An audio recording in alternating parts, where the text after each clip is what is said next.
Dis-moi, oncle Michel, avec les beaux jours qui arrivent, n'aurais-tu pas quelques idées de sortie à me proposer? Oui, bien sûr. Tiens, je te propose d'aller découvrir les lavoirs de notre région. Ce sont des emblèmes de notre petit patrimoine rural et ils abondent dans les communes des environs. Ah, tu ne veux quand même pas que j'aille y laver mon linge? Oh, non, les temps ont bien changé, même si certains disent que c'était bien mieux autrefois.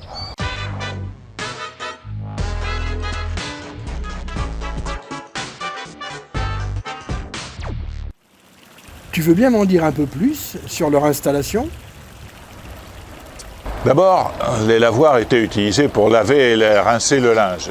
Et pour ça, il était donc nécessaire d'avoir de l'eau courante de préférence. On pense donc à la rivière, mais dans notre région, les rivières ayant suffisamment de débit toute l'année sont plutôt rares. Eh bien alors, comment faisait-on? Tu as sans doute remarqué qu'en général, les villages et hameaux sont installés près d'une source. On a donc aménagé des espaces pour pouvoir y laver le linge, et ce sont les lavoirs.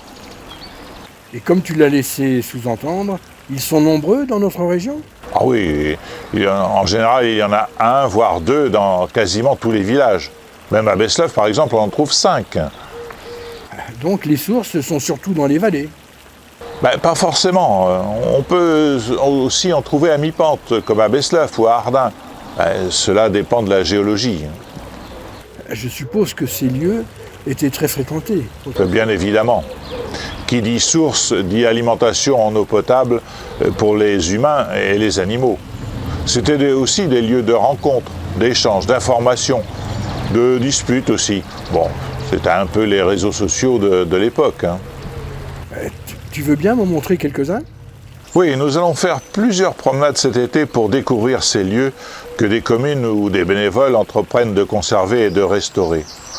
C'est une façon de préserver ce petit patrimoine et de rendre ainsi hommage à ceux, et surtout celles, les lavandières, qui les ont longuement fréquentés, et cela par tous les temps. C'est vrai ça!